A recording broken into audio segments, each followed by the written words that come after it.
Good morning, dear ducks. We are here for talking about this situation in Aleppo, in Damascus, and surrounding area. Very important, very interesting in Middle East. And for now, we have Mariano and we have Özcan for this talk. Welcome. Good afternoon, or sorry, good morning. Happy to see you again, Juan Carlos. Especially happy to be here with Özcan. Hoping that it is fine as well. And I'm sure we will talk about current and interesting as well as dangerous issues.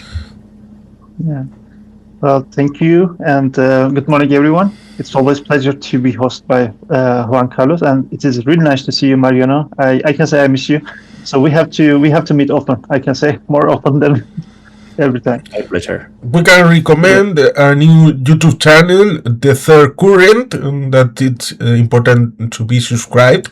But in order for start, the primary question will be, Özcan, what the hell is happening in Aleppo?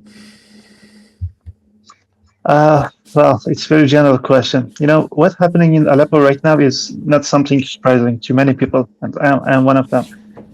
Turkey has been long time pressing on Kurdish forces since I can say like last December 2024. It's not last December anymore. But if you remember, and if your subscribers will remember, we had a conversation on the day of Assad regime fall down, collapsed, and there I said, Syria is not going to in a good direction, and you know the ethnic groups, the religious groups. I mean, everybody is king in Syria right now, and there will be more conflict setting. And my prediction came true, which is unfortunate. So this is what's happening in Syria right now. I mean, not because I'm genius or I'm fortune teller to see in Syria. Anyone follows Middle East, anyone follows Turkey, anyone has good idea about Turkish foreign policy will understand what I mean. So once Turkish foreign policy take the control of Syria, and Jolani came power, I mean, all we know who Jolani is, right? It's an ex-Al Qaeda, you know, and he came to power. And can you imagine you are a citizen of a country that's governed by ex-Al Qaeda militant or soldier or whatever you call it. So what happened in Aleppo? Aleppo is staying in the western side of Euphrates River, right? So Turkey and its affiliated forces has been forcing on Kurdish forces even before collapse of Assad regime, forcing and demanding Kurdish forces to leave the west bank of the river. Kurds has resisted to this demands, not demand, but let's call it force, for a long time. But after collapse of Assad regime, you know, U.S. relations and Turkey came closer, and Syria began being governed by Turkish government. It's like you know the Northern Cyprus issue, Northern Cyprus case. So Syria became kind of the second Northern Cyprus for Turkey. So it became like province of Turkey. So pressure of Turkey increased. They first attacked the Tushin Dam. There's a dam, very strategic dam in an energy source in Syria called Tishrin. For a long time they attacked there. They couldn't capture, but they really insist on that. So then they asked about Minbish, another strategic town in the western part of the river. So with diplomacy, they captured the Minbish, which was important. So then they eyed on the Deir Hafa, another strategic province near to Aleppo, and finally in Aleppo. So that's the largest picture. In a nutshell, in beginning of 2024, let me clarify this. I always repeat the same thing, and let me repeat it here. If you want to understand what's going on in Syria, and you want to understand the foreign policy of Turkey, you have to understand what's going on in the home. You have to understand domestic affairs of Turkey. So in beginning of 2024, Turkey has started another peace process with PKK, the Kurdish political and military party. They already started 10 years ago, but it collapsed dramatically. So they restarted the process, which is important because you can say in beginning of the peace process, the things went very fast, very rapid. So that increased hope in the people, you know. And this time, unlike the first peace process, in the second peace process, even the opposition parties suffered it. And the third biggest opposition party of Turkey, which is ally of the ruling party, has been supporting the peace process very, like I say, very strongly. They even more eager to support the peace process more than the ruling party and the President Erdogan himself. So while the peace process was going on, the pressure in Syria was also increasing in the parallel. I mean, on one side in Turkey, the government is making peace with the Kurds, and with Syrian Kurds, they were increasing the conflict. This thing is crossing. Okay? And finally, in March 2025, the Kurdish jail leader Özcan has asked to dissolve of PKK, and which they did. So officially, PKK doesn't exist anymore in de jure, but de facto they are still there. That is very important, significant development. Like more than half century, they fought the second largest army of Turkey, and in the end, they dissolved. They are not loser of the conflict, for sure.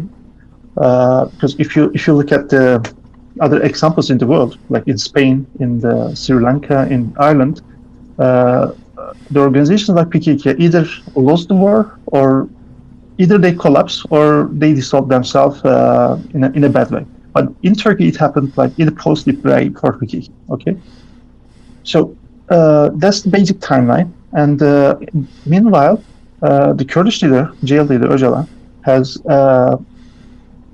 became more visible in Turkish media, and he asked people to do this. He even announced some articles about socialism and future of the Kurdish people. So the things is unbelievably open to the people. I mean, these things were not existing in the first peace process. So this is what's happening in Turkey. And on the other hand, someone in ruling party is not a big fan of this peace process, and Foreign Minister is one of them. Foreign Minister of Turkey, I mean.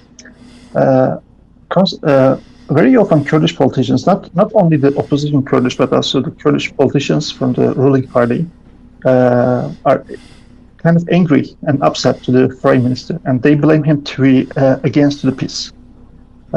They even blame him to risk the peace in Turkey and the Middle East himself. And this Foreign Minister is also acting like, you can say, Prime Minister of Syria. It's like governor of Syria. He's acting governor of Syria. Very often he visits Syria. Very often he expresses opinions about Syria. And very often he threats Syrian Kurdish to leave the western part of the river, western part of Syria, and dissolve themselves like PKK did. So in perspective of Turkey, especially the Prime Minister of Turkey, SDF, the Syrian Kurdish military forces and political party, should dissolve himself like PKK. So dissolve is the PKK. Dissolve of PKK is like an example for SDF. But in fact, no one, even the Kurdish leader himself, never mentioned that. The Kurdish part always make a difference between Turkey and Syria. Say, okay, in Turkey we dissolve ourselves, we will lie down our arms, we will not attack Turkish, we are making peace. But in Syria, the things are different. There is an ex-Al-Qaeda president in Syria, and things are dangerous, we have to defend ourselves. Rather than working with Al-Qaeda, you can work with us. I mean, they are saying this to Turkey. But apparently Turkey and Prime Minister himself is not interested. So finally, last week, when the thing happened in Venezuela and Saudi Arabia and the United Arab Emirates in Yemen and Iran, Turkey suddenly decided to attack Kurdish enclaves in Aleppo. I mean, Turkish affiliated groups. Well, I mentioned Iran, Venezuela, Saudi. I cannot prove the connection between these three examples, but the timing is just interesting. I mean, to me, it cannot be coincidence. So finally, they attacked the Aleppo. But we have to remember that in 2025, April 2025, SDF forces already withdrew from Aleppo. So there's officially no SDF in Aleppo. Okay. According to agreements signed between SDF and the government, Jolani government, these two enclaves, Kurdish neighborhoods, will be defended by local people, local self-defense. This is what I mentioned in my blog and my YouTube channel. I never mentioned that it's a clash between SDF and the Syrian army. I call the Syrian army as jihadists, and I call the Kurdish forces as Assad. They are not SDF. SDF already withdrew. So basically what's happening right now is deporting the Kurdish locals from Aleppo. It's like de-Kurdification of Aleppo. They're expelling the Kurdish population from there. They post the picture of the bus loaded with the people, and they announced these are the YPG and SDF fighters, which is untrue. They are apparently civilians, Kurdish civilians. They are living voluntarily because they fear of jihadists, or they are forced to leave. So that's basically what happened there in Aleppo.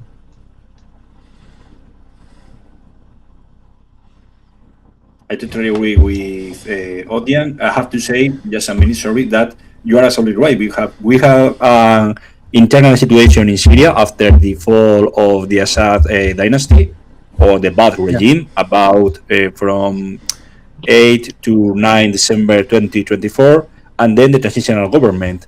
And now, after the peace talks during March 2025, the former emir of Al-Qaeda of Al-Nusra Front, the so-called Abu Muhammad al-Jurani, now called himself Ahmed al-Shara, says that we are in a time of peace, etc., etc., etc. So now the Syrian Democratic Forces, the SDF, must join the new Syrian army, no Jaish al-Assad, the former army of the Ba'ath Party, but now this new one in this new plural Syria with taking care of the minorities, etc., or lies. I think it is the same that happened in Turkey, as you say, with the PKK. They dissolved themselves, or the party, after the call for peace from Abdullah Öcalan, which is still in jail since 1999, and said, okay, we are fed up, we have to make a deal with the central government, we must lay down the arms, and maybe now, not our successor, but a party that could join people from our resources, which is the HDP, the Popular Party, the so-called Kurdish minority party in Ankara, or the Grand Assembly, must be our voice, our speaker, our louder there against the AKP government, because the Republican Party is still trying to do its best, but can no longer be like maybe 20, 30 years before. But about the situation in Aleppo especially, reminds me in 2016 when Assad said, okay, the forces, the mercenaries from, at that time, Al-Nusra Front, also from Ahrar al-Sham, Jaish al-Islam, you could leave the city and then we will enter, and then no longer we must fight. It is the same. It is the same. I mean, they said to the Syrian Democratic Forces, please lay down your arms, you can join the army, and then after they took out their arms, their weapons, whatever, they attacked them. Attacked in a vicious way. Especially, I read that about 2 days before, the biggest hospital in Aleppo was shelled up by the new kind of army. Especially also, some people say that HTS no longer exists. It is a lie. Not only HTS, their colleagues, the comrades in arms like Ahmad al-Kafkas, which is made up mainly by Chechens who established themselves in Syria. They move out also to the Caucasus, etc. So the situation is far from being stable, and I have my fears because first we have the clashes with the Alawites in Latakia region, also the Druses last July, if I remember well, that's July. Now Aleppo. What will be next? I have my fears. Well, perhaps the Kurds are the next. Yeah, actually, you touched very good point. The Alevites at the west has faced or already faced the challenge. Well, genocide. Let's call it how it is. They face a genocide, exactly. So most of the Alevi soldiers, Alevi community, moved to Kurdish part of the Syria, which we call Rojava. That's another topic another tension between Turkey and the Kurdish forces. I always have been saying that Jolani is not interested in the Kurdish part of Syria. He just wants to set up his Al Qaeda ideology government in Damascus. He just wants to Shani state, yeah. A kind of Shani state or Shanistan, yeah. Yeah, exactly. I mean, he doesn't want to get his small state wider. He just wants to go deeper and make it stronger. So this is why the generals who is in charge of protecting Damascus are mostly from the Hayat Tahrir al-Sham origin, and they're not even Syrians actually. Some of them are from Albania, some of them are from Turkey, some from Afghanistan or somewhere. That's another tension between this kind of tension between the Syrian army, rest of Syrian army, and Hayat Tahrir al-Sham and Jolani camp. Jolani wants to locate his people, his men, in some strategic levels. But on the other hand, the Syrian army, the new Syrian army, let's say, so-called, not happy about that. So, like I said in our conversation with Juan last time, I said if you look at the generals, if a general, ex-general Abu something is from camp of Jolani, his assistant is from camp of Syrian National Army, so-called, which is affiliated to Turkey, or a general is from Syrian National Army, Turkish affiliated camp. His assistant is from Jolani camp, so they just want to balance the things like that. So yeah, there's a clash. I mean, Syrian army himself is not united. He's not unified. Apparently, Damascus and the southern part, some certain part of Syria, has been left to Jolani and his camp, like small area. But the northern part, which is more strategic for Turkey, was left to Turkish affiliated people, which is SNA, Syrian National Army, or formerly it's known Free Syrian Army.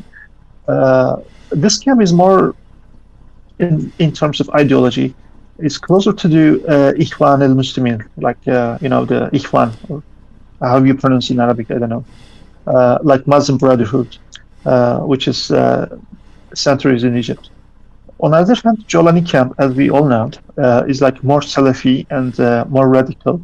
So even though they look each other in the physique, in appearance, but ideology are different. Okay, they all have the long beard, but ideology are different. Salafis are different story, and Ikhwan are so-called moderates.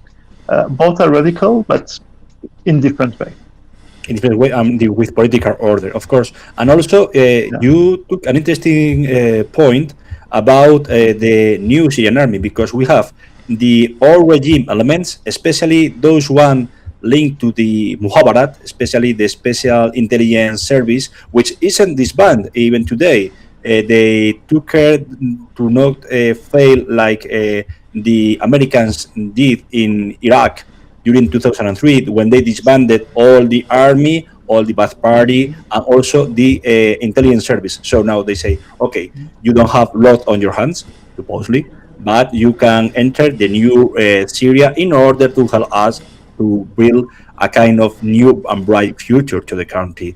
Especially interesting as well, because we have these classes from people from HTS, which are full up of foreign mercenaries from the Caucasus, especially Dagestan, Chechnya, Ingushetia, also Central Asia, I think from, of course, as you say, Afghanistan. I'm not sure that Uzbekistan as well, former militants of the Islamic movement of Uzbekistan, even Uyghurs from China, and also those ones linked to the old Ikhwan Muslim Brotherhood in Syria, kind of former militias linked also to Turkey, like the Sultan Murad regime, which is made up from of Turkmens people. They are those one they are selling up Aleppo and other cities, like I think they clash with Kurdish forces in Deir al-Thor. I'm not sure of this. Last year it happened. I can't remember it well, but also we have this kind of I have my fear, because I talked with a good friend months ago. he passed away, and he was interested about Kurdish history. He was an internationalist. He went to Turkey in 2023 in order to watch the electoral process as an international observer. He was deported after the elections. I cannot remember the situation, but Okay. it was very, very hard. He was called Tino Brugos, Valentin Tino Brugos. He passed away last November, sadly. And he told me one thing, that the situation in Syria could be harder than in Bosnia 30 years ago after Dayton, because the central government no longer exists. And now there are clashes between the emissaries from, for example, Durrani to the Al-Shara, which in fact, you are right, he only wants to establish a kind of, not caliphate, but a fundamentalist state in the Arab regions. And now is trying to do its Secret best caliphates. to eliminate the Kurdish autonomy in the Rojava canton, as far as I know. Maybe I'm wrong.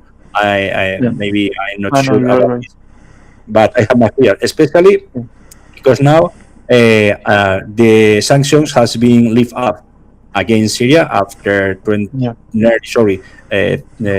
years of war, civil war, etc., and the sanctions against the Assad family, etc. And you're also right, because even now some elements of the Free Syrian Army, after that Syrian Liberation Army, which is backed up by Turkey, like a former commander of the Syrian Arab Army, which joined the rebels, I think, in 2011, Riyad al-Assad, trying to do also his point against Durrani. At the beginning, all were allies against the Assad regime. Now, who knows? Yesterday, friends, now foes, or also villains between them. Aleppo showed us that it's important to mention that when Aleppo things happened, the clash happened, there were rumors about Jolani.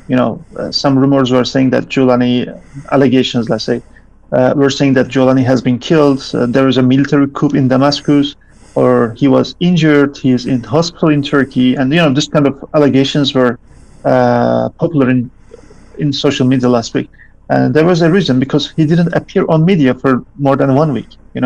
And people were very suspicious. That these allegations could be true because he's not here. Maybe he died, he was injured, or something like that. So once the clash in Aleppo began, he appeared in Damascus in the so-called operation room or something. But I mean, all we know that he is not the person who is operating the operation. He's not the leading operation. It's Turkey, not Jolani himself. There is other interesting stuff happened. Turkish and the Syrian social media accounts, but these are kind of what we call trolls. They are closer to the government. I mean, they are not someone on the street. They are special people. So they announce very happily, they cheer up that Uzbek fighters join the Aleppo front. I mean, they are very, very happy about that. That's admitting that non-Syrians are joining war against Syrian Kurdish. Rather than something. neutralizations, yeah. Yeah, exactly. I mean, they themselves are saying that Uzbeks are fighting in Aleppo against Syrian Kurdish. They are very happy about that, which is interesting to me. It's like, I mean, you shouldn't even mention that, right? So that means Jolani, I mean, like you said, like you agreed, and like I said, Jolani is not interested in other part of Syria. He just wants to set up his secret caliphate. Area. He wants to go deeper. He doesn't want to get wider, but he wants to go deeper. But apparently he was forced, or let's say he was convinced by his Turkish friends to join military operation in Aleppo. Not because Turkey or Syrian National Army is needing Jolani, but they want to share the responsibility. The idea between Jolani. They forced Jolani to join Aleppo operation because they want anything negative happened, they could blame Jolani. Now it was not us, it was him. It's very easy to Yeah. speculate. Okay, we are under orders by the central government, by Mr. Ahmed Sarah, which is indeed the Exactly. transitional leader of Syria and also the president. Not elected yet, but we are getting orders at all. And for example, hands up by Recep Tayyip Erdogan. He could say, "Oh no, no, I only helping my Turkish brothers there in northern Syria because they Yeah, are fighting terrorists from the former PKK. Now they yeah, call them democratic, they are not democratic at all, etc., etc. Which is, in fact, the way always Erdogan used this kind of speeches in order to attack the Kurdish people or northern Syria. It is yeah, terrible, yeah. indeed. Yeah, it's very cheap tactic. You are right. And beside that, at the same time, Turkey has always blaming Kurdish SDF to be cooperating with Israel. They always warn Syrian Kurds like, don't cooperate with Israel, don't let Israel to come in, something like that. But on the other hand, they signed an agreement. Even Israel doesn't accept, or Turkey doesn't mention it. I mean, all we know that it's through the open sources and it's confirmed. They signed an agreement in Paris. Jolani government and Israel themselves. So they agreed to share the intelligence. They agreed to gear up the level of the cooperation between two governments. So it's kind of that, we talk about Jolani. Jolani is the person who signed the agreement. But in fact, it's Turkey forced him or convinced him to sign the agreement. So according to the agreement, we don't have the articles. We don't know the details of the articles. But what we can estimate is that there is a separation between Israel and Turkey. It's like the northern part of Syria is sphere of influence of Turkey, but the southern part is sphere of influence of Israel. It's like they left the southern part of Israel, the northern part of Turkey. So this agreement of gentlemen, I don't know how you call it. It's apparently not a legal agreement, but something agreementish. According to this agreement, Turkey see the right in itself to attack Kurdish, but it's their area. Yeah, and, because their zone of interest, kind of, we have a carte blanche in order to protect our citizens inside Syria. Yeah. Against the Syrian Democratic Forces, etc. And they have problems from the south of Turkey and north of Syria, because the operation theater from the Turkish army is, I think it is between Aleppo and also the Hatay province in Turkey, and then from the central government in Damascus. And who knows what will be next? Because after all, we have also presence of, I'm not sure that Daesh is also Islamic State, ISIL is attacking both Aleppo and another cities. Yeah. The bombings by the U.S. Air Force. Yeah, let's remember, just 1 month ago, ISIS attacked the U.S. soldiers, right, in Syria. Yeah.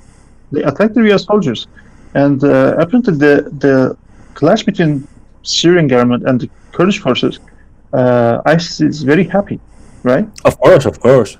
Yeah. The war they have between them, the best for them, of course. The chaos theory, isn't it? Yeah, exactly. We must think, that Daesh is getting stronger, especially in regions like Central Asia, ISIS-K, but also in the African provinces, and again, they are joining forces against both the Damascus government and the Kurdish regional government in Rojava, and they have a common enemy, both Ahmed al-Shara, Giovanni, and also the Syrian Democratic Forces. So now Daesh is trying to do their best, just like nearly 12 years ago in Iraq. Yeah, they're just watching. They're just watching their enemies are fighting each other. Yeah, that's very good point actually, Mariano. All we know, the Jolani is Al-Qaeda, from Al-Qaeda, and he is jihadist, that's for sure. But not all jihadists are from ISIS. Actually, Jolani has fought against ISIS. It doesn't make him a very good person. Not everyone who fought against ISIS are good people. Both are jihadists, but they don't love each other, like Taliban and ISIS in Afghanistan. So sometimes jihadis are fighting each other. It doesn't make them nice people, right? A kind of inter-fundamentalist group classes, especially in Aleppo. And the main difference, I think, is that Daesh is still being a kind of Takfiri group, and ISTS is fundamentalist in the way, just like maybe the Taliban are trying to show themselves as the new branch of a newly Al-Qaeda, or maybe the Juan, the Muslim Brotherhood. Maybe better to say just like the last one. Yeah, perhaps. I was thinking in this complexity, because in the West there might be people simplifying the complexity, what happened in Syria in the years and days of war, from the Arabic Spring in 2010, 2011, and the ongoing years, and the idea after the fall of al-Assad, the idea of okay, there are the Turks in their country within interest in south of the border, and there is a new government and it's all stable, and forgetting the main issue that started in Idlib. Both get together there, and the idea of Damascus, not a friend, of course. They have stability. Okay, we can go outside and another scenario, looking on Iran, watching on Taiwan, or having a look on another idea, because they are stable. And now the idea of the risk for Kurds is on the north with Turks, and risk within Damascus and al-Shara, former al-Julani. But this would be also disturbing, because they are clashing inside, they are collided within what you said, that there are assistants on the order within the military. So that idea, it's also interesting mentioning the idea of having some kind of ethnic cleaning of Aleppo. But anyone who wants to study history has a look on what happened in 98, 99, almost the final of the 20th century in Turkey, having almost a genocide against Kurds, and it's mainly forgotten in the West. Or what it happened in Mosul, also. Or maybe in Iraq, also, the Against the Halabja campaign Kurds. against the Kurds. Yeah, exactly. Yeah. Well, you said it, Juan. It's ethnic cleansing. It's nothing else. Like I said, SDF forces already left Aleppo like almost 1 year. Right? I can say like 10 months ago. They left officially, and it was very open. I mean, they even filmed it. It's like they left Aleppo. I don't know how to explain it clear. There is no SDF in Aleppo, and the people who are leaving Aleppo right now are civilians, and they are not leaving voluntarily. Actually, they are being forced to leave.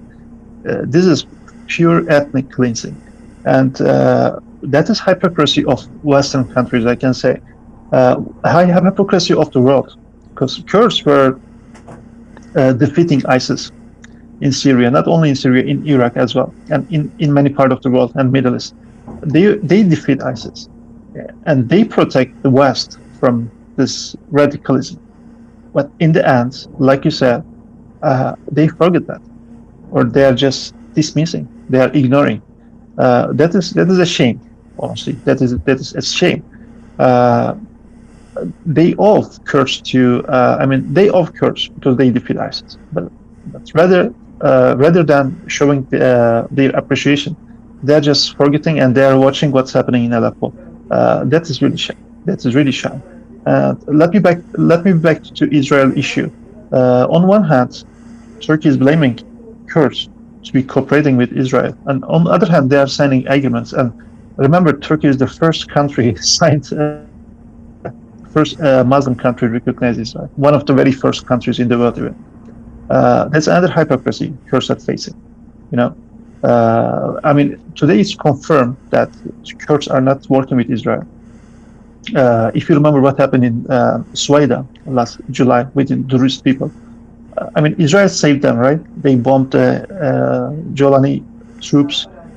They sent weapons, they sent aircraft, the jets, drones, everything. They did everything to save the Druze fighters against the Jolani troops. Did you see any Israeli troops or any Israeli protection for Kurdish? No. So apparently there is no cooperation between Israel and Kurds. I'm not saying that because I'm happy about this, but that is what it is, right? I am neither against nor pro of this idea. But on the other hand, Turkey is blaming Kurds to be cooperating with Israel, but they're signing agreements with Israel. Even they deny that's confirmed. There's an agreement. So yeah, that's hypocrisy, and that is shame. That's ethnic cleansing is taking place, and this is not the first. It happened in Iraq, it happened in Turkey, it happened in Iran, it happened in the other part of Syria, like Afrin, for example, almost 10 years ago. That is shame. That's really shame. It's true that the Druze country, it's almost not within, it's almost close to the border to Quneitra, to the Golan Heights. There is a corridor going down Damascus within the border with Jordan. You have a piece of land that is not Israel and it's not Druze. But it's so closer that it's possible giving a helping hand for the Druze people. But how give a helping hand to Kurds trespassing Damascus, Aleppo, and if you go on the other hand, you have Palmyra, and there is much territory, there is much land. The interest of Israel was cleaning it, but in order for having a voyage to Iran, and was important for the war of 12 days, but there is no possibility. There's no possibility of having the same relation, and it's also an interesting thing. I was thinking about. At least the parts have confessed their goals, their horizons. I want to get this, or there are simply improvising, going and going and going, and we get there because the end of the day gets a new day, a new day, a new day. At least they have goals, or they're are doing things because they are within the corridor inside. And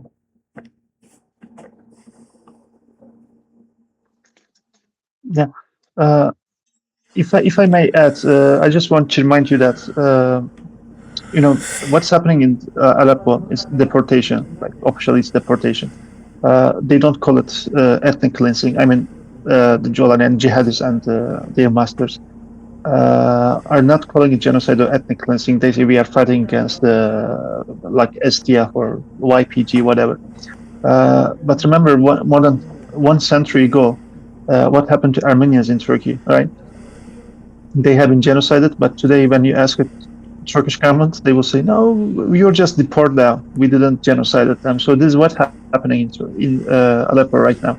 Nothing's changed since Armenian genocide, right?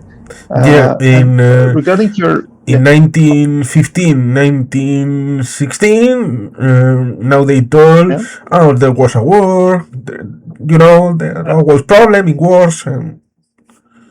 there was a massacres from both sides. Yeah. There are the demagogical, yeah, of course. But about the things you said, the ethnic cleansing, the forced deportation of Kurds, etc.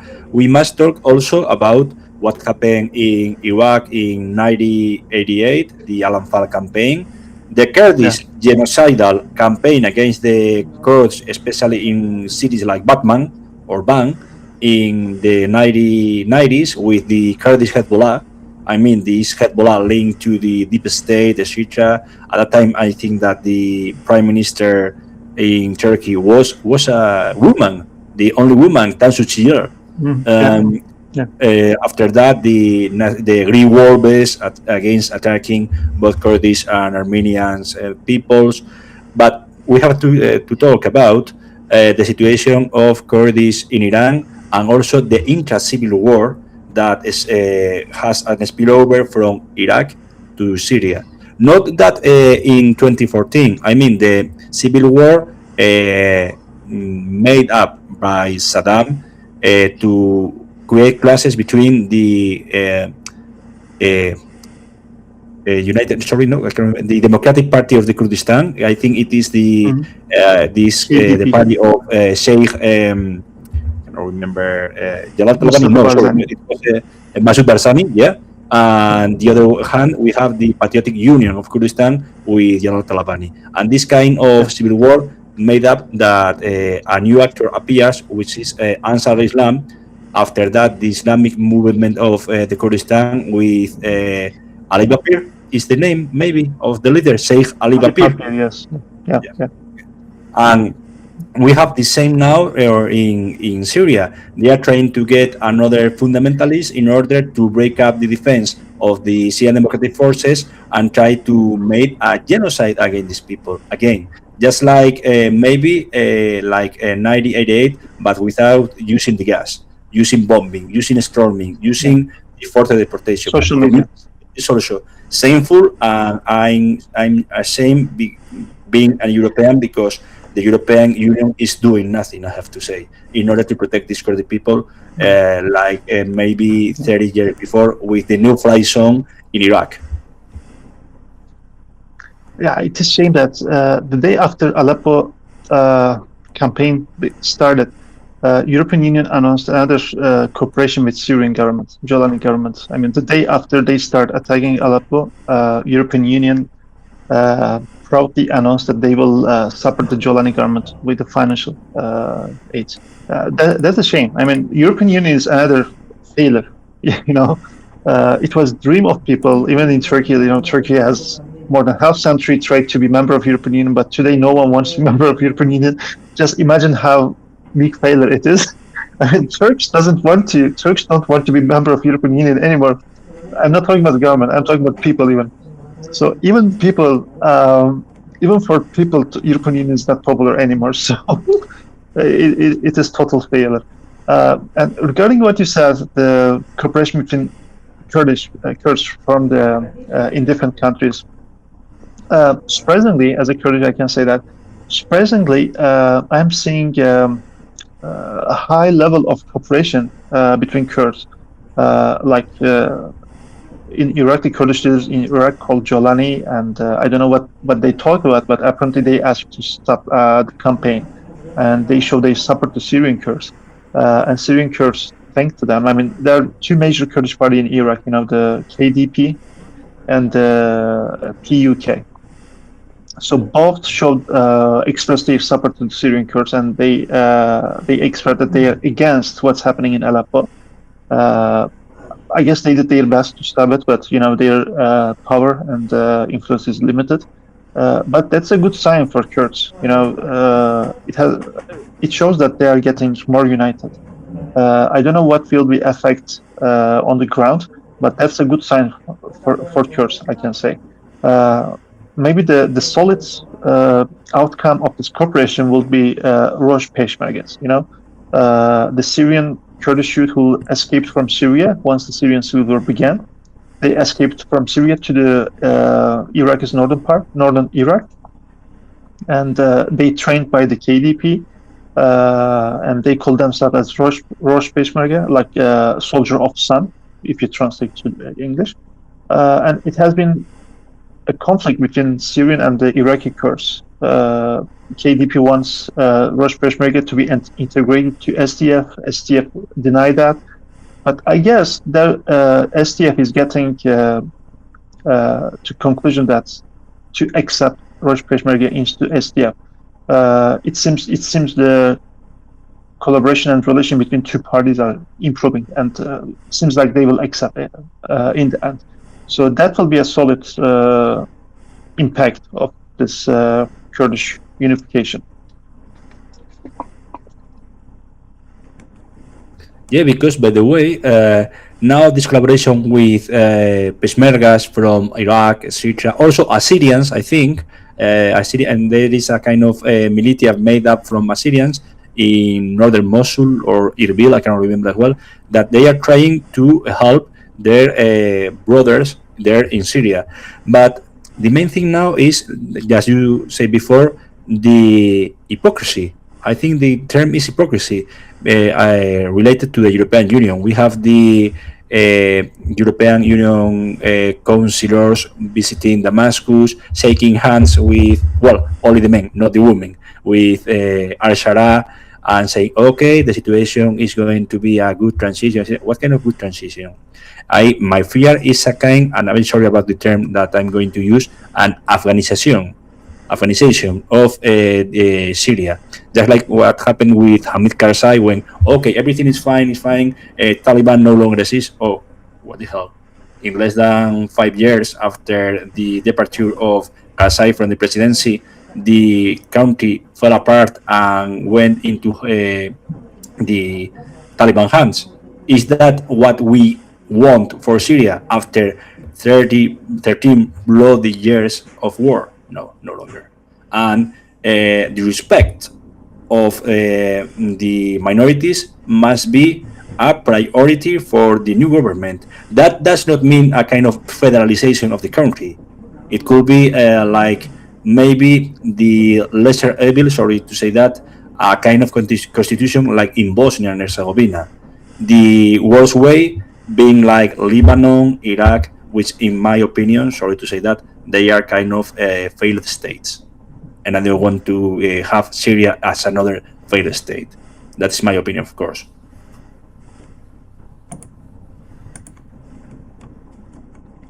It's an interesting thing, the idea of those European politicians going to these lands, because I was thinking in one lady, the first lady of Pablo Manuel Iglesias Turrión, founder of Podemos, and she could not go to Damascus, could not go to Tehran and have the life he's accustomed, but he defends those regimes, especially Tehran and the Ayatollahs, Ali Khamenei especially.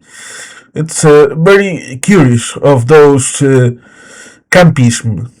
The camp in Cold War transplanted into our days for the idea of these are my principles, so if there is my principles, I have to support immediately this one, that one, and the other.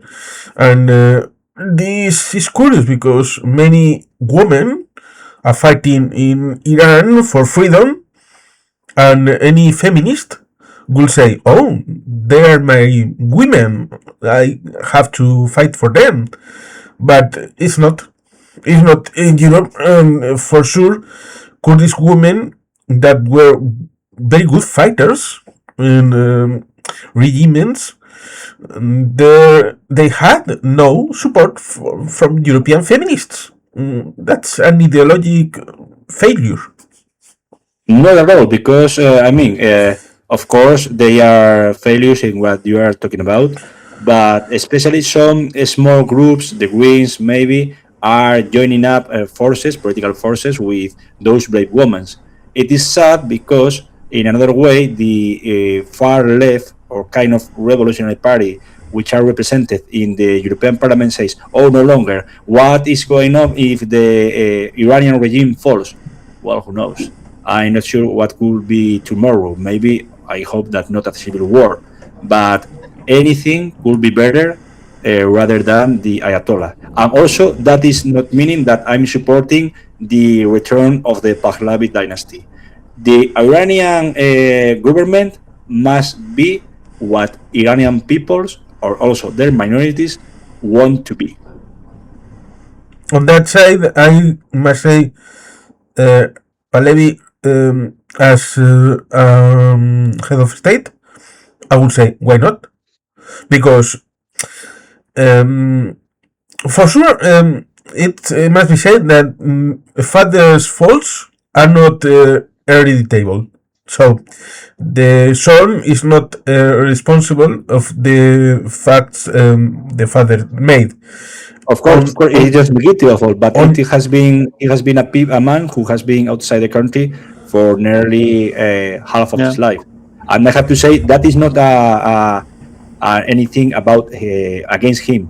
Just remember we talked a few days ago about the return of Simeon Koburgota, and he became prime minister of the Republic of Bulgaria. It could be the same, but in this case, I think that many people which are now inside the infamous being prison must be the ones that, after being freed, could do better things in order to politics in that country. And also the exile, of course. That means also the return of the Shah's son, Reza Pahlavi Jr. I mean, if after a transitional government there is a referendum in Iran and they elect the idea of having a head of state with the Pahlavi and that symbolic idea of Persia, long life Persia, of millenarism and those things, and having a real parliament with a real prime minister with the executive powers inside the prime minister, it will be an equilibrium with a constitutional monarchy, representative, for the idea of diplomatic voyages and relations with another head of state, but real power being in prime minister. It will be a good idea of having a Western type of regime. It's not the idea we will be looking in this moment, because turning a country like Iran in those days into a Japan style of government or Norway style of government in days, it's not possible. But an horizon, it's possible. It's one of the possibilities. Also, you can choose Switzerland, is another possibility. But for sure, Özcan said about the connection within Venezuela, Syria, and Iran. How?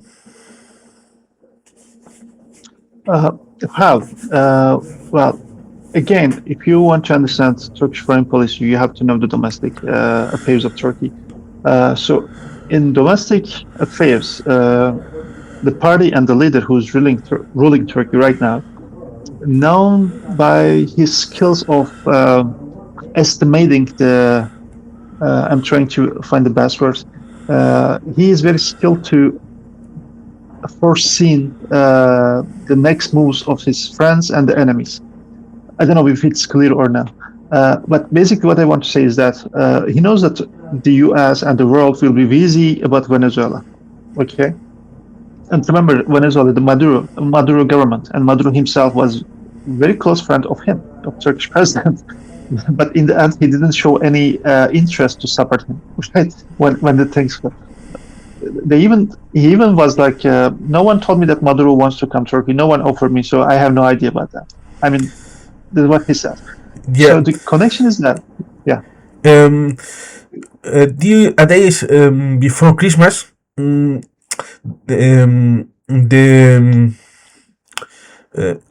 I think Mr. Secretary of State, Mr. Parolin, in the Vatican, called Maduro and told there is an operation to take you to United States, So there's the possibility. I have called Moscow.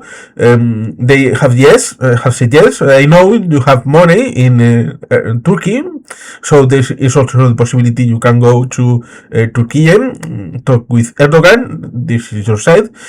I know.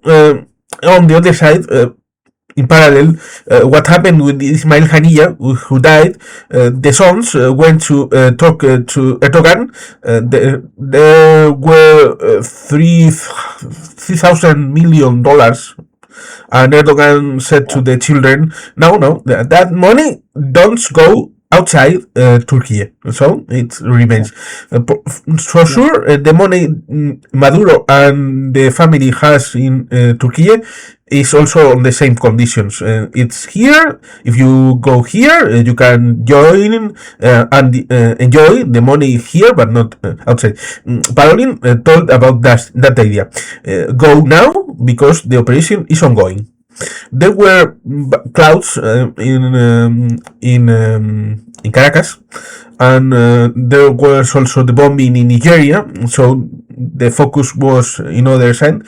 But when was about 2 of January, there was a mission of China saying also the same.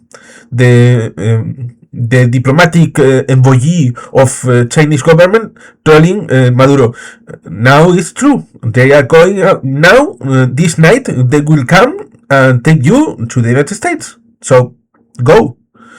And Maduro saying, that's a bluff. They will not come. Trump is a taco. Always chicken out. There's no problem. And it's like in West wing of the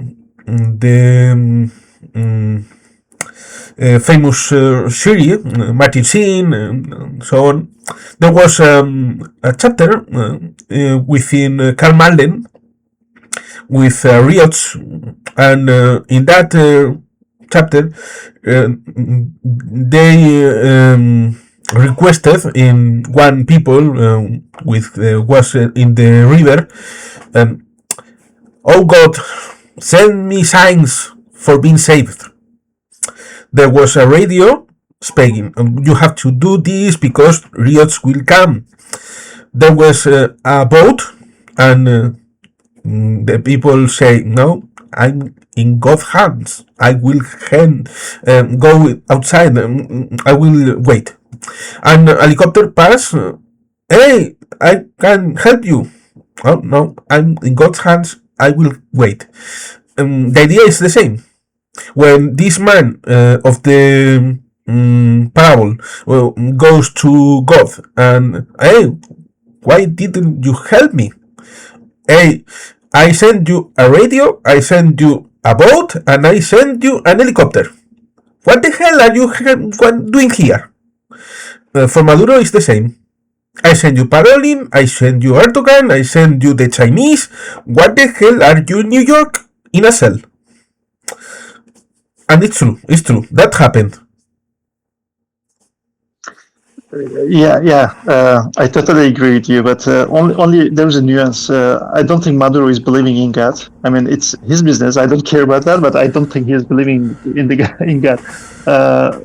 But yeah, being anti-Americanism is popular. It's very sexy. If you're anti-Americanist, you just critique American, United States. I mean, for bombing somewhere, for being imperialist or this kind of things, this kind of socialist things. I respect the idea, but being anti-Americanism doesn't require to support Maduro.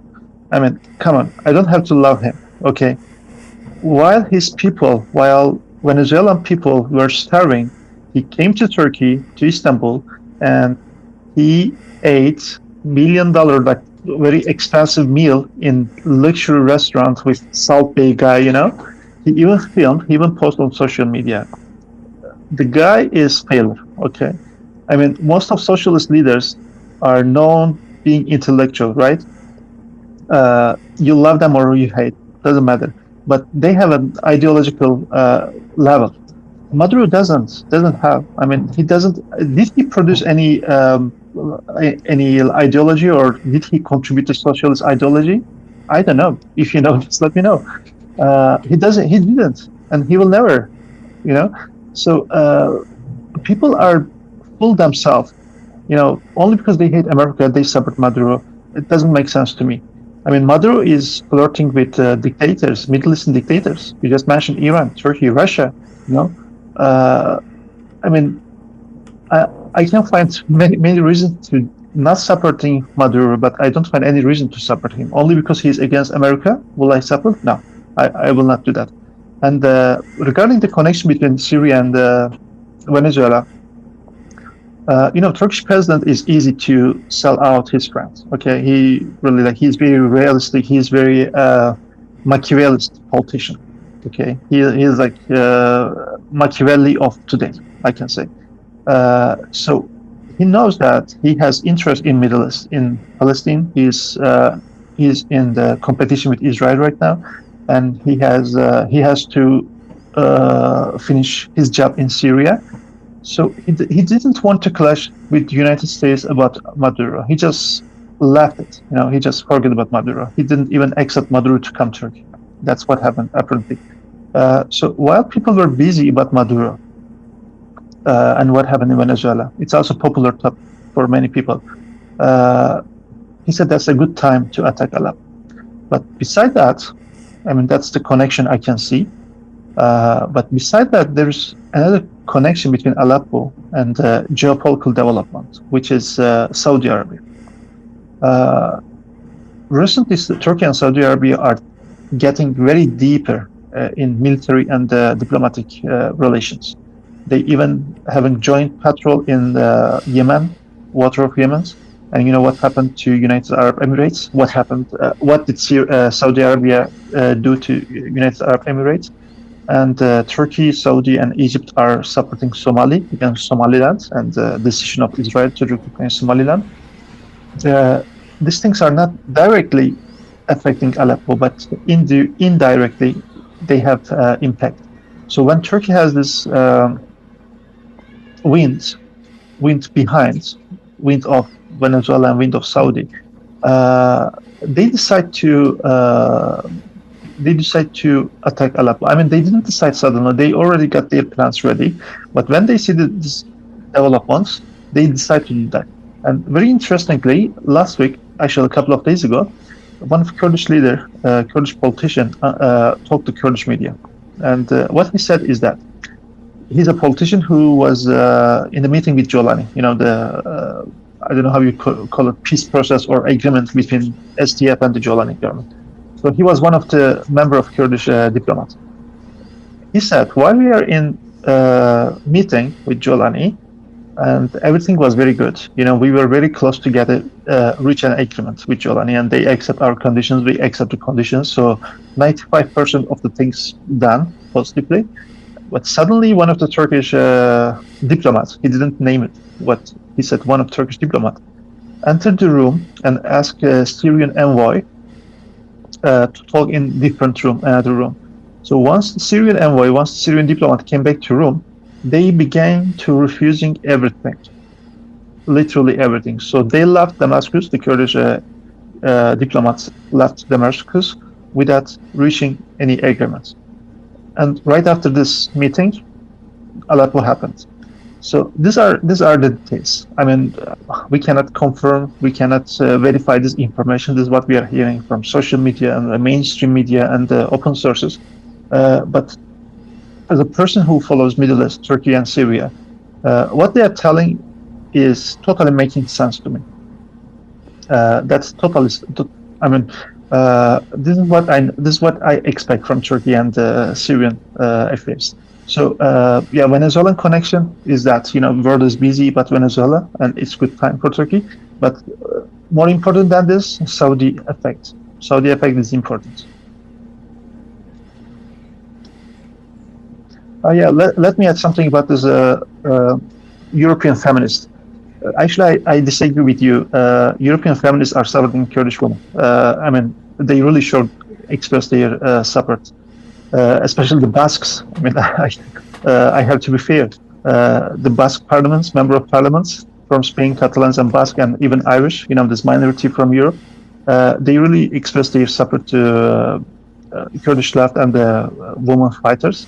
But apparently they're not strong as the right-wing parties in Europe. So maybe that's the confusion. Otherwise, I can say left-wing parties in Europe are supporting Kurds, but apparently it's not enough.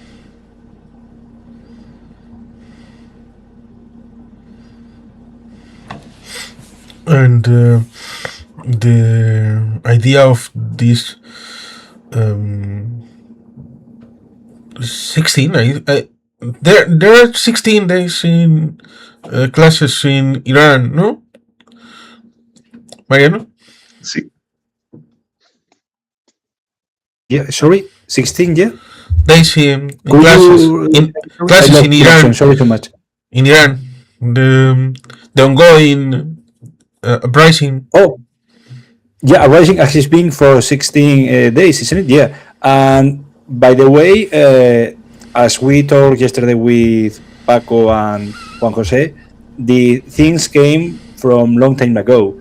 The homemade coup by Ahmadinejad in 2009, and then the situation in 2017 and 2018, and after that with the COVID-19 pandemic. So now, I think the situation in Iran is far from being optimal. Of course, we don't know how many people have been killed by the regime.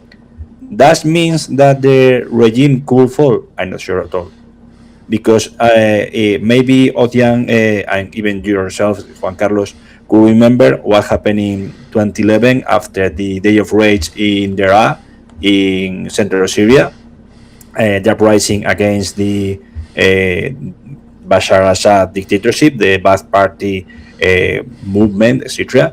And a catchphrase which was coined by school students, schoolboys, sorry, which was, "Doctor, you have to go." And the doctor didn't go out the country, or didn't leave the country for at least 13 long years, with a crash against its people, and by the way, also a cruel civil war. Could we see a similar scenario in Iran? I hope that no, because the situation now is far from being, as I said before, optimal. We have been for 16 days in the 28th December last year, and now the situation, okay, the axis of resistance no longer exists. There is not a clue between the Iranian government or the Quds Force, etc., and the Houthis and Hamas, and especially Hezbollah. But is the theocratic government of the Republic Islamic of Iran being torn apart? I'm not sure. Okay, we have rebels inside the major cities, etc., or protesters, not rebels, sorry, protesters. Who knows what will be next? Because after a civil unrest, it could be a civil war. And that makes me fear a lot about the situation, not only in Iran, also a spillover effect that could get over Syria, especially after this battle of this Aleppo campaign, and also Lebanon or even Iraq again. Yeah, you are right, Mariano. And what's happening in Iran, I can say is very dramatic. I have friends from Iran. They are texting every foreign friends of them to not text them back. Because once the government understands they are talking to foreigners, even on social media, they may be arrested by the government. And in regimes like Iran, if you are arrested, you just lose your life. It's not a democratic country. And regarding the protest, as far as I follow, there are two phases in the process. The first week was very soft or weak. The protesters were chanting and the classic things, that the dictator, we want the Shah back, or down with dictator, or something like that. It's very usual. They burn the posters of Qasem Soleimani. and everything belongs to the regime, which is very usual, nothing surprising. But response of regime was very soft. I don't know if you agree or no, but in the beginning, at least first week, regime didn't respond very harsh. They were very soft, surprisingly. So apparently they tried to change their behavior. They want to show their good face to the people, but sadly, it seems like it didn't work for perspective of regime, and they start killing people. And some journalists are telling the number of killed people are even thousands. I hope it's not true, but sadly, it's like thousands. People have been killed. And one of Kurdish journalists based in Iraq said, according to her sources in Tehran, during the daytime, everything's quiet. Apparently there's a curfew in nationwide in Iran, so people are not even leaving their home. But in the night, they start making noise and protesting the government. And the morgues and hospitals are full of dead bodies, which is very sad. And regime is doing what he is best, actually, killing people using violence. During the protest, another interesting point took my attention. I guess it was yesterday or the day before yesterday. Iran is a multi-ethnicity country. I mean, if I'm not mistaken, there are more than 30 ethnic groups are living in Iran. And one of the largest one is Azeri community. And Azeri majority city in some area, there are two provinces called Azerbaijan, like West Azerbaijan and North Azerbaijan, if I'm not mistaken. And one of these Azerbaijans, people took streets, start demonstration and the protest, but not against the regime, but supporting regime. So apparently, Azeri community is supporting regime, and regime is using the card of ethnicity against other ethnic groups like Baluchis, for example, and the Kurds. I'm talking about Kurds a lot. I know, not because I'm Kurdish, but what I'm seeing, the map of the protests of Iran. Most of the protests are taking place in the western part of Iran, where is Kurdish majority. So apparently, regime is giving a message to Kurds or other minorities. I don't know, like don't take the streets against us because we still have supporters like Azeri. And unlike Baluch and Kurds, Azeri community are Shia. They are following Shia Islam, like regime. On the other hand, Kurdish and the Baluchis are Sunni. Okay. So perhaps Kurds and Baluchis are not the favorite ethnic groups of regime. So this is why Azeris are favoring. And remember, the Khamenei himself is Azeri. By the way, he speaks Azeri fluently. I guess he's more fluent in Turkish and Azeri than Persian. That is very interesting. And another point. In the beginning of protest, Grand Bazaar of Tehran went a strike. That is very important. I don't know, many people are missing that, or I don't know, I'm the only person who's caring about it. It's very important. Grand Bazaar of Tehran is like Manhattan. No, it's like the central of the economy. Yeah, they're not wearing the suit. Like Istanbul's Grand Bazaar or Spice Bazaar, of course. Yeah. And the Bazaari themselves are behind the economic decisions of the government mainly, and they were the main ones after the topple of the Shah regime in 1979. So they are an important sector in order to count up. Yeah, exactly. I was going to tell you that during the Shah, they were the main group that supporting the revolution, like Islamists, and they supported financially, physically, and they give everything they need. So they're the secret power that's down the Shah. They're like the locomotive of the revolution, you can say. And one of the other thing about Tehran Grand Bazaar, they're also de facto central bank of Iran, as far as I know. They're holding a huge amount of dollars and foreign currency, so they can kind of command the currency rate. But before the protest, Pezeshkian, the leader of president of Iran, announced another policy, economic policy, which is, I guess, they want the Iranian economy to be more Westerner or more liberal, so they can something. I'm not economist. I don't know the technical stuff, but this is my understanding. So apparently, Grand Bazaar is not happy about that. Like they were not happy about Shah regime because Shah regime wanted to get the things modern and more industrialist.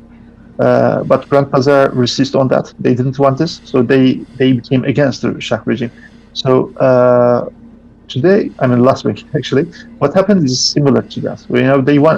The current regime wanted to change something about economy, but Grand Bazaar is not happy, so they went on strike. And all this information I collect from open sources. I connect with violence in Iran right now. I guess Iran is not only killing people, the regime is not killing people only because of fear of the foreign or US strike, but also they want to give a message to Grand Bazaar and other domestic dynamics. Don't be against me. I'm still powerful. I'm still here. I still have power to kill you, jail you, torture you, like I did in 2009.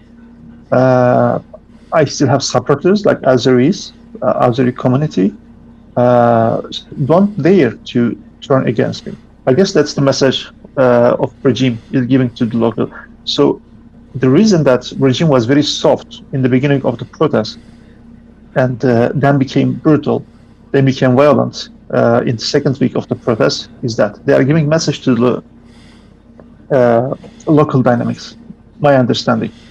And regarding the hot topic, will US attack Iran? I just wanted to leave my 2 cents. I always have been against that idea. I mean, I still think that it's not very likely that US will strike Iran. I mean, symbolic airstrikes like B-2 bombardments 6 months ago will be possible.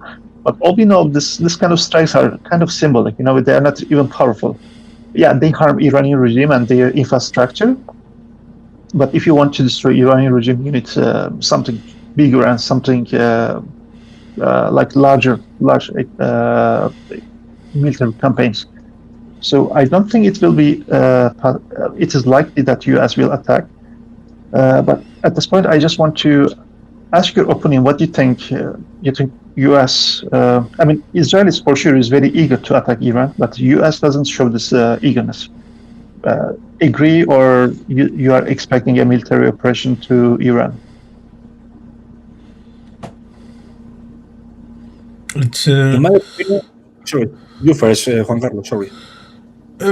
it's also a message within the idea of dividing and conquer, because Khamenei telling all the Bazaris good people and we'll try to solve their economic affairs, but the protesters are bad people, including those Kurdish terrorists.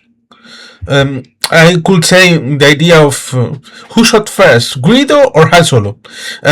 Here they are saying that the first shooters were Kurds. It's curious, the idea.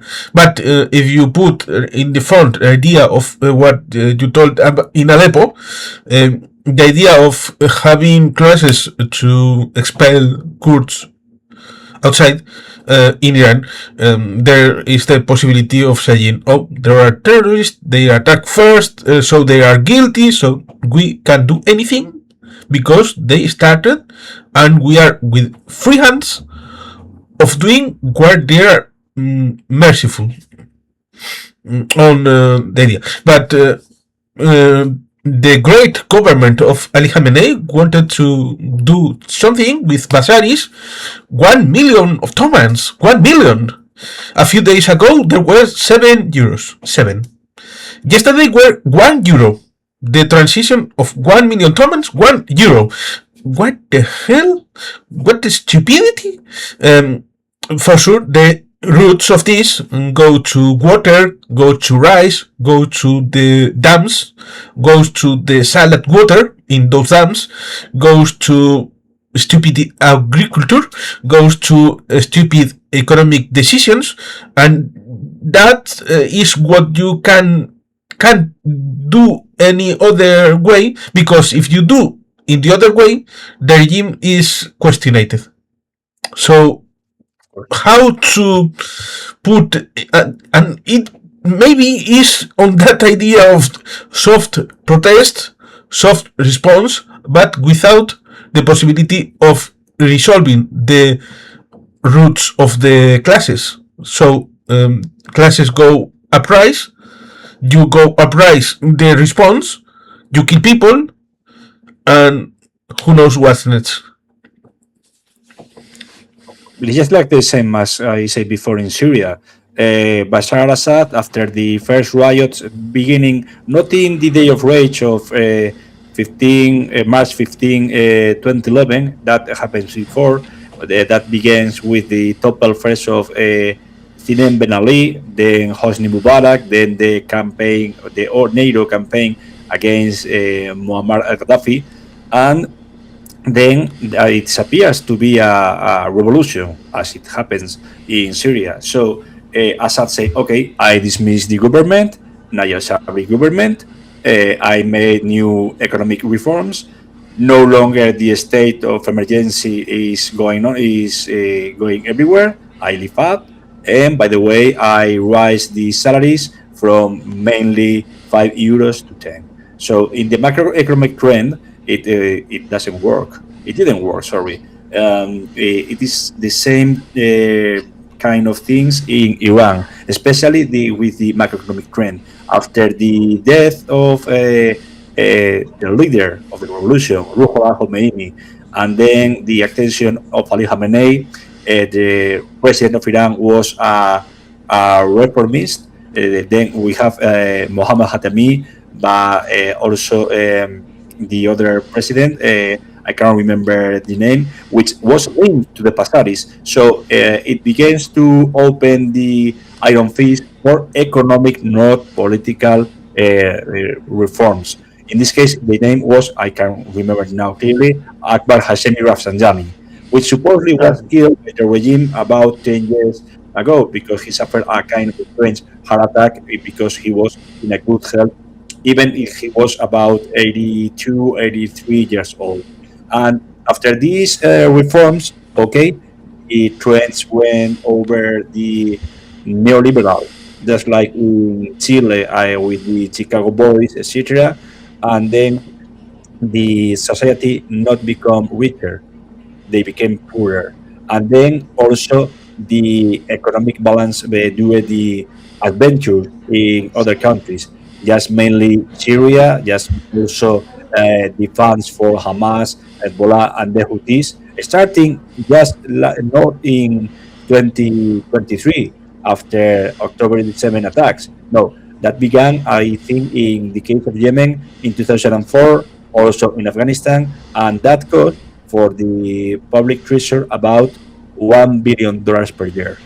So the economic fracture means that the Iranian government funds any kind of terrorist movement, revolutionary or so-called revolutionary government against their main enemies, especially those one links to Israel, even in Iraq, the multinational force after the U.S. invasion, etc. That costs a lot for the public treasure, as I said before.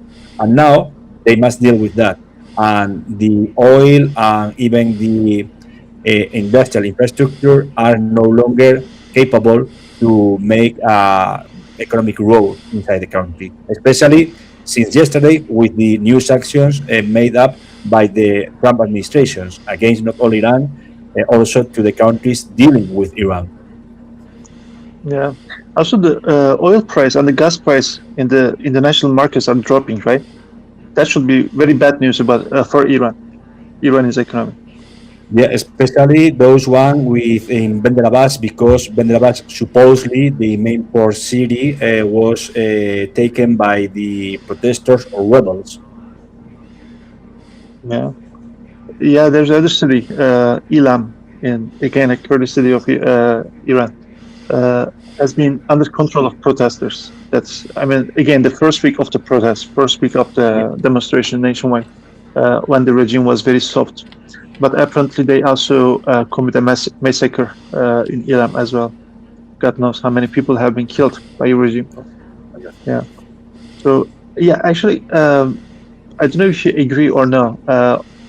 I am seeing a changing or shifting of policy in Iran in many aspects, not only economic but also in military, in social life, the legal.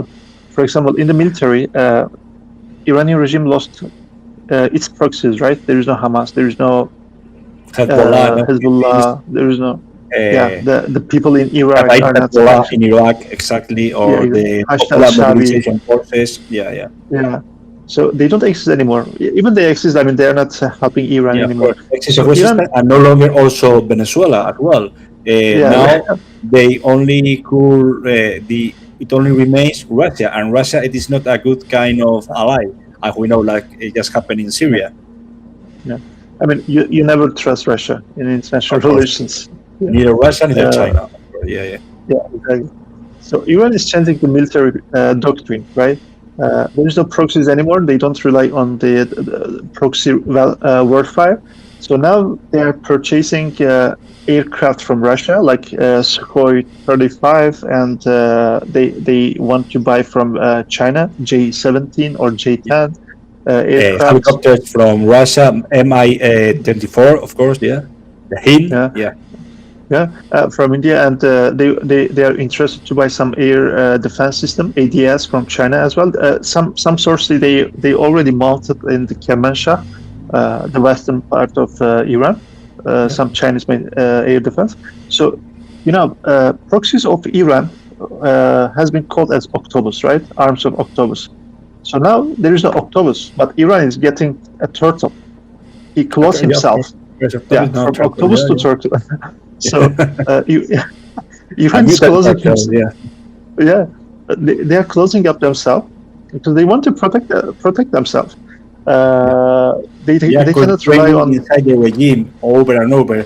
Mainly now, nominally, they only control the capital city and biggest city, Tehran, Isfahan, Qom, Kerman, maybe. Tabriz, Azeri majority cities perhaps are still supporting regime until now, but we don't know what's going to happen. So about military, what I want to say is that Iran has a good capability of military. To be honest, they have one of the strongest army in the region. Their technology is not that high, but if you compare with its neighbors like Azerbaijan or Armenia or Iraq, they have higher capability, but it doesn't mean that their military capability and technology is higher than the US. No, it's not. And they are able to deal with that. Remember that numbers, maybe capability, no longer means a good reaction inside the country. Just remember the 20 years inside Afghanistan, first by the Americans and by 10 years by the Soviets.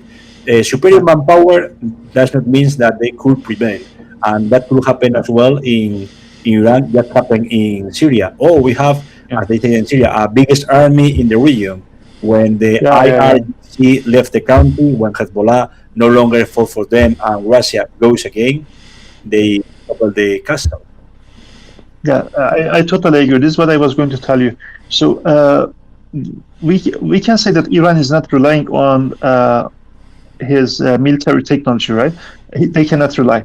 So why they are confident that the regime can survive? I guess the reason is that uncertainty. Iranian regime knows that Iran is a huge country and still one of the largest economy and the largest military in the region, and a very strategic place. Like he has very important geostrategy. We must say that also there are classes inside the government, and maybe a military cap by the IRGC or especially the Quds Force will be made against the regime in order to prevail the regime without the fundamentalist or the religious capability. Yeah, it's very possible as well. I mean, Iran is an important country in many aspects, in military, economy, geopolitics, in many aspects. So I guess regime is relying on this. If a civil war happened in Iran, Middle East, not only Middle East, Central Asia and the Caucasia as well will be in uncertainty. And they know America and the West, or let's say international powers, wouldn't dare that. They know that international community wouldn't want more conflict in the region, because such a conflict is perhaps will bring unexpected outcomes, unexpected effects. So this is why, I guess this is why former Iranian regime Javad Zarif and the current one repeatedly is talking to media, and they're saying we are open to dialogue, we want dialogue, we are ready to fight, but we want dialogue, you know. I mean, they are weak. They want to hide that, but stick and carrot strategy. Yeah, of course. First the stick, then the carrot, then the carrot, then the stick. Yeah, of course. And this kind of included circle in order to encircle the regime. And the regime, as we said before, no longer controls many regions in the country. So who knows what will be next? Yeah, exactly. So what I want to say is that, in a nutshell, Iranian regime knows that America wouldn't want to attack regime, the Iran, because after Iran there will be a power vacuum, and there will be unexpected effects of this vacuum. No one knows what's going to happen, like ethnic conflicts between Baluchs and Azeris, Kurds and Persians, between Sunnis and Shias. You know, it's the Arabs and the Persians. Yeah. Exactly. There will be another endless war in the Middle East. Not only Middle East, actually. Iran is not only Middle Eastern country, it's also Central Asian, and it's a Caucasian country as well, right?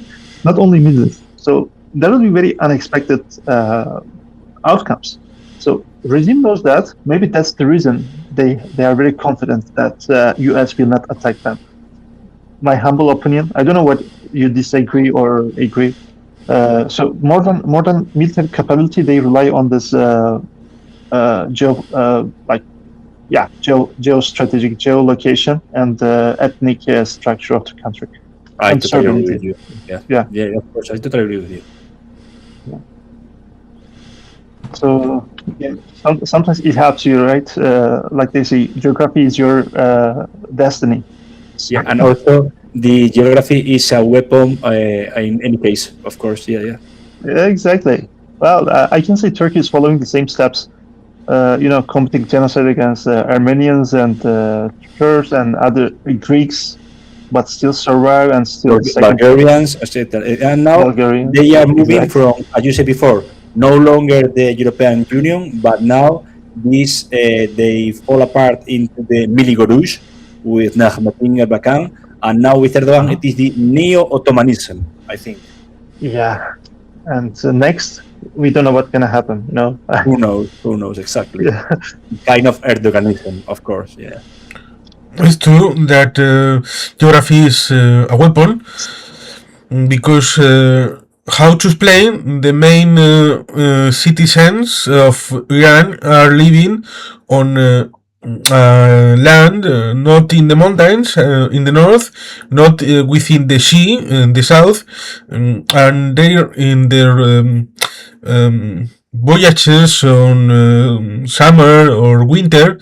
They don't go to the Gulf, and there is no cities developed in the Gulf because the history, because the tradition, generations and generations of Persian people living on the center of the country, and it for sure geographic history makes mental identity, and that ideas product decisions, and so there is an explaining when you have to include get inside these ingredients, mainly forgotten, but if you get the complete ingredients inside, you get a richer explanation.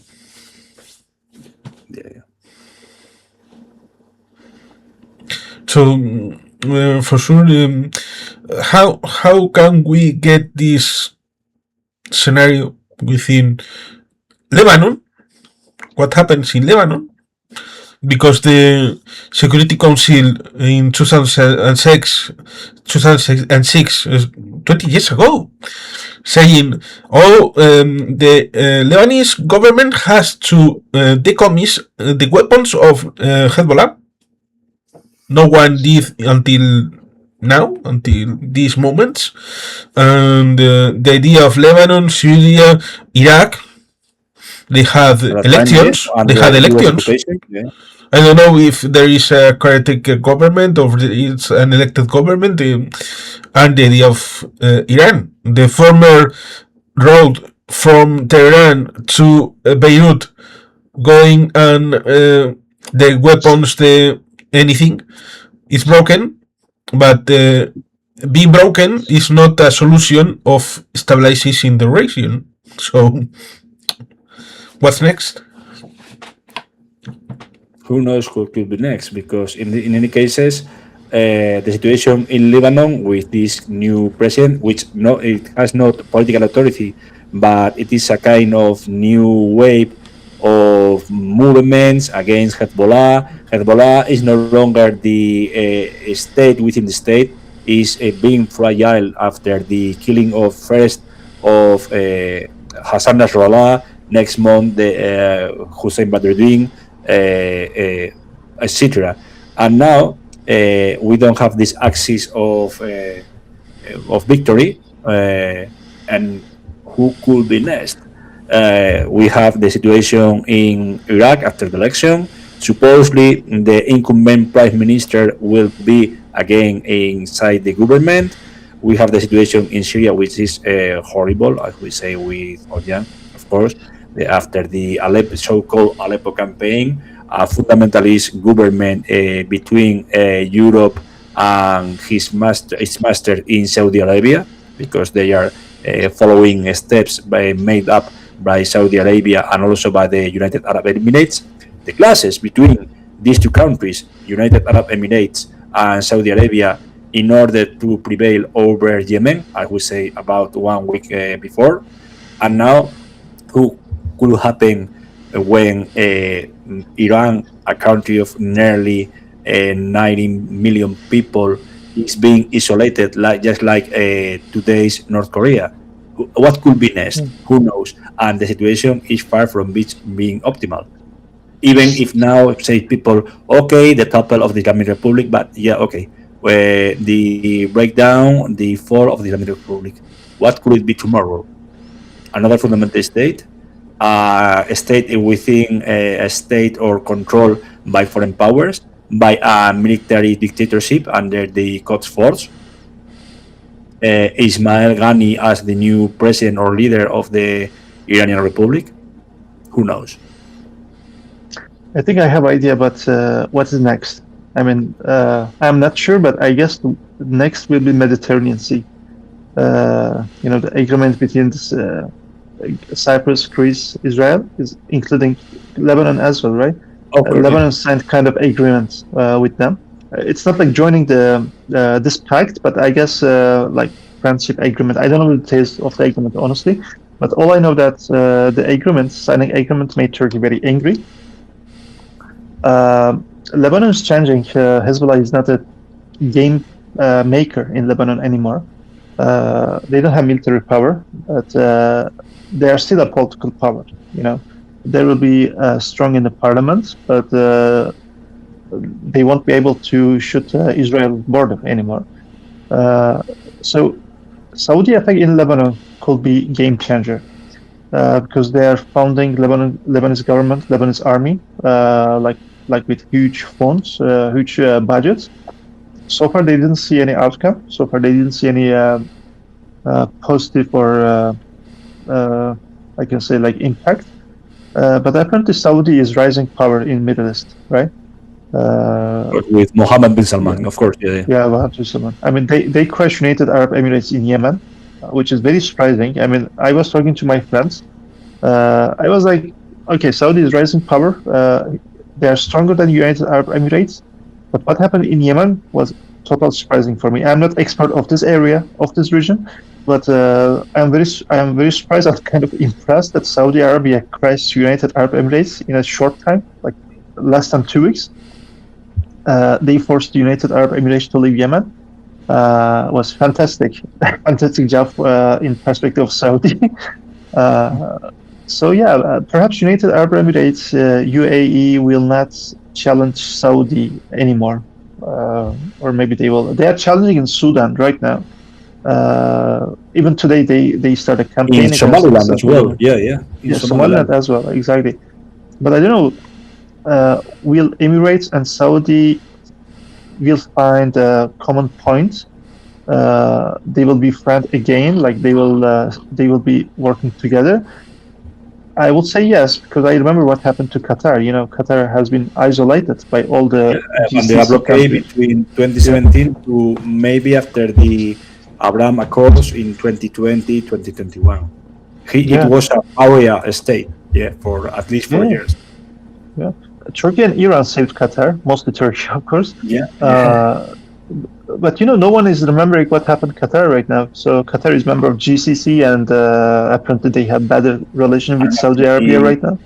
The football tournament became again in the all the countries, developed countries, etc., and in the global trend. Yeah. So I mean, this part of the world is very interesting. The Gulf countries. They fight, but they became friends very easily. They are easy to fight. They are easy to be friends again. So I don't think there will be total break up between Saudi and Emirates. I'm just wondering when they will be finding a common point to work together.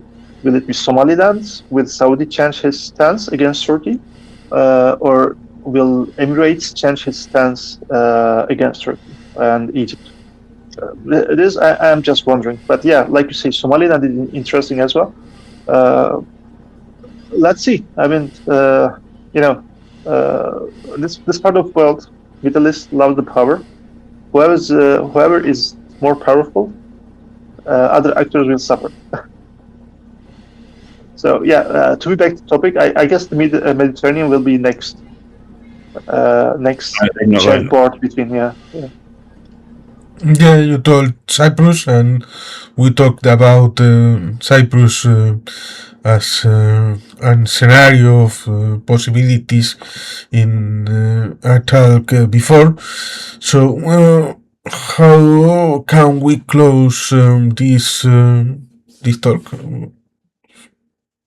Maybe thinking about that today, what happens in both Syria and especially Iran could destabilize the volatile region, which is the Middle East. Not only the Middle East and North Africa. So who knows?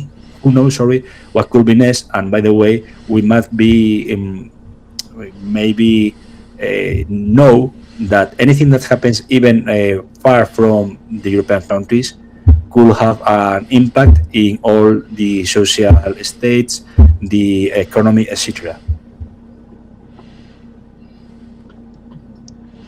Well, from my side, I can say, let me talk about Syria first. I'm expecting more clash between Kurdish forces and the Jolani government, the Turkish-backed elements in Syria.